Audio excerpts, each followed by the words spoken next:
안녕하세요. 위들 로렌킴 채널의 로렌입니다.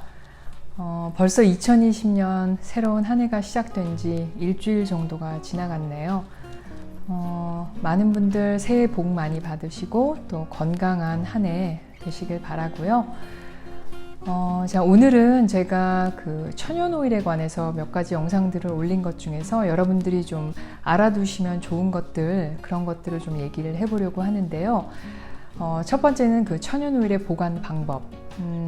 저희들이 사용하고 있는 그 천연오일들이 100% 오일 성분이기 때문에 보관을 잘 했을 경우에 저희가 사용하는 동안 그 효능이나 성분, 그런 영양 성분들을 잃지 않고 끝까지 잘 사용할 수가 있거든요. 그래서 어떻게 하면 오일을 잘 보관해서 저희들이 그 성분들을 잃지 않고 잘 사용할 수 있을지 그 보관 방법에 대해서 좀 얘기를 해볼 거고요.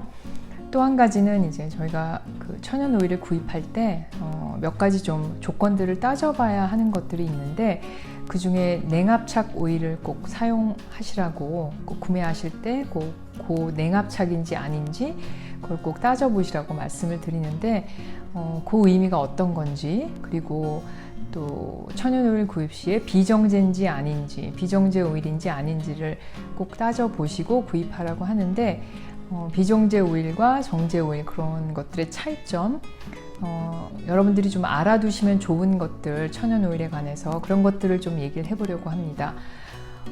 그럼 오늘도 끝까지 영상 잘 봐주시고요. 구독과 좋아요, 그리고 알림종 설정도 꼭 좀 부탁드릴게요. 자, 오늘 영상 그럼 시작해 보도록 하겠습니다. 자, 첫 번째로 제가 천연 오일의 보관 방법에 대해서 얘기를 좀 해보려고 합니다. 먼저 그 천연 오일을 구입하실 때 그 천연 오일의 병을 보게 되면, 요거는 제가 지금 현재 사용하고 있는 햄시드 오일인데, 이렇게 짙은 갈색 병으로 되어 있는 경우가 많아요. 왜냐하면 그 되도록이면 그 천연 오일들은 그 빛에 노출되지 않는 게 그 성분이 변질되거나 산패되는 걸 막기 때문에 대부분의 천연 오일들은 이렇게 짙은 갈색 병에 보관되어 있는 경우가 많고요. 그리고 또 한 가지, 그 햄시드 오일의 경우는 그 유효 기간이 조금 짧은 편인데요. 일단은 그 오픈을 하지 않은 상태에서 구입을 하셔서는 한 12개월에서 14개월 정도 서늘한 곳에 보관을 하시면 되고요. 빛이 닿지 않는 곳에, 서늘한 곳에 보관을 하시면 되고요. 또 오픈을 하신 상태에서는 냉장 보관하시고 6개월 이내에 되도록이면 사용을 다 하시는 게 좋다고 말씀드리고 싶고요. 그래서 제가 그 지금 4아운스 햄시드 오일을 조금 큰 병을 샀었는데, 요거를 오픈을 해서 지금 냉장 보관을 했는데도 지금 한 8개월 정도가 지났거든요. 근데 조금 그 냄새나 조금 그 처음에 그 샀을 때 그런 신선도가 조금 떨어지는 것 같아서 제가 다시 구입을 한 게 이제 조금 작은 병으로 구입을 했어요. 요 크기를 비교해 보면 요게 4아운스고 요게 2아운스짜리인데, 이걸 제가 지금 사용하기 시작하면서 이제 냉장 보관을 하고 있고요. 햄시드 오일 같은 경우는 일단 오픈을 하시면 냉장고에 보관하시고 되도록이면 6개월 이내에 다 사용하시는 게 좋습니다.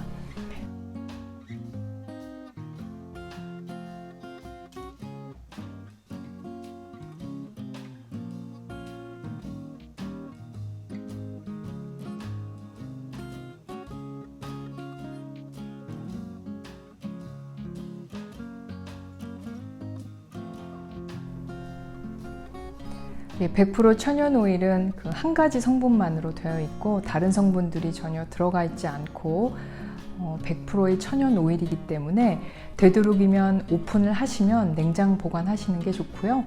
뭐 오일에 따라서 조금씩 차이가 있지만 6개월에서 1년 안에 다 사용하시는 게 좋습니다. 예, 그리고 제가 영상에서 몇 번 소개를 해드렸던 그 모공을 막지 않는 오일이라 그래서 셀플라워 오일, 그 홍화씨 오일하고 라즈베리 시드 오일도 소개를 해드렸었는데요. 두 가지 오일도 마찬가지로 사용을 하기 시작하시게 되시면 냉장 보관하시고 6개월에서 1년 안에 사용을 다 하시는 게 좋습니다. 물론 다른 오일도 또 조금씩 그 기간의 차이가 있겠지만 그렇게 다르지 않을 거란 생각이 들어요. 특히 100% 천연 오일일 경우에는 여러분들이 사용을 시작하시게 되면 냉장 보관하시면서 사용하시는 게 산패되거나 또 오일 성분들이 유효 성분들 또 그런 영양 성분들이 없어지지 않고 그대로 저희가 유지하면서 사용할 수 있을 거라고는 생각이 들고요. 되도록이면 오픈하시게 되면 오일을 사용하시게 시작하시게 되면 되도록 냉장 보관하시라고 그렇게 말씀드리고 싶습니다. 예, 첫 번째는 제가 천연 오일의 보관 방법에 대해서 얘기를 해봤고요. 두 번째는 냉압착이라는 게 뭔가 얘기를 좀 해보려고 합니다. 여러분들이 천연 오일을 구입하실 때 몇 가지 좀 따져봐야 하는 게 이제 그 오일이 냉압착인지 아닌지 그 부분을 좀 신경을 쓰셔야 되는데 이 냉압착이라고 하는 것이 그 차갑게 한다거나 차갑게 열을 가한다거나 전혀 열을 가하지 않는다거나 하는 그런 방식은 아니고요. 그 식물의 씨앗을 추출할 때 너무 높은 열을 가하지 않는다는 거예요. 그러니까 26도에서 보통 32도 사이, 그러니까 50도를 넘지 않는 상태에서 그 추출하는 동안에 그 온도가 50도를 넘지 않는 상태에서 그 식물의 씨앗을 추출한 그런 오일을 냉압착 오일이라고 한다고 해요. 예, 그리고 높은 온도에서 씨앗의 그 오일을 추출하게 되는 경우에는 물론 영양소가 다 파괴되기도 하고요. 그런 영양 성분들, 그 오일이 갖고 있는 천연 성분들이 다 파괴가 되고 또 특히 70도가 넘는 그런 굉장히 높은 고열에서 씨앗을 추출하게 되면 그 오일들은 오히려 더 나쁜 성분으로, 이롭지 못한 성분으로 된다고도 합니다. 그래서 저희가 먹는 오일이나 또 피부에 바르는 오일들은 되도록이면 냉압착 오일을 사용하시는 게 좋다고 하고요. 예, 마지막으로 정제 오일과 비정제 오일, 그 뜻을 좀 얘기를 해볼 건데요. 정제된 오일은 말 그대로 천연 오일의 어떤 불순물이나 불필요한 성분을 정제해낸 그런 오일을 말하는 거고요. 어떨 때는 그 열을 가할 때 200도까지도 열을 올린다고 해요.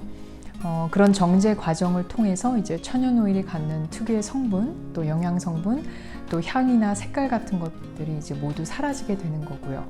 그리고 비정제된 오일은 말 그대로 정제 과정을 거치지 않은 오일을 말하는 거고요. 보통은 냉압착 방식으로 만들어진 오일들을 보통 비정제된 오일로 얘기를 합니다. 그러니까 저희가 그 오일을 구입할 때 그 어떤 그 조건 몇 가지를 꼭 꼼꼼히 따져보라고 말씀드리는 거는 그 냉압착 오일과 비정제된 오일이 그 특유의 그 오일 영양 성분을 그대로 간직하고 있기 때문이기도 하고요. 그런 오일들을 사용하시면서 이제 피부 개선 효과도 보실 수 있고 또 어떤 오일은 음식으로도 먹을 수가 있는 거기 때문에 일단 그 몸에 그리고 피부에 더 영양 성분이 그대로 보존되어 있는 그런 오일을 사용하기 위해서라도 그런 부분은 조금 여러분들이 잘 따져 보시고 구입하시는 게 도움이 될 거라고 생각이 듭니다. 예, 오늘은 여러분들이 천연 오일 사용하실 때 알아두시면 좋은 점들 제가 몇 가지 얘기를 해봤습니다. 천연 오일 사용하면서 보관하는 방법, 그리고 냉압착이 정확히 어떤 뜻인지, 그리고 비정제 오일 또 정제 오일은 어떤 다른 점이 있는지 간단하게 얘기를 해봤습니다. 자, 오늘도 끝까지 영상 봐주셔서 너무나 감사하고요. 저는 또 다음 영상에서 여러분들과 만나도록 하겠습니다. 구독과 좋아요 그리고 알림종 설정도 꼭 좀 부탁드릴게요. 저는 다음 영상에서 또 여러분들과 만나도록 하겠습니다. 감사합니다.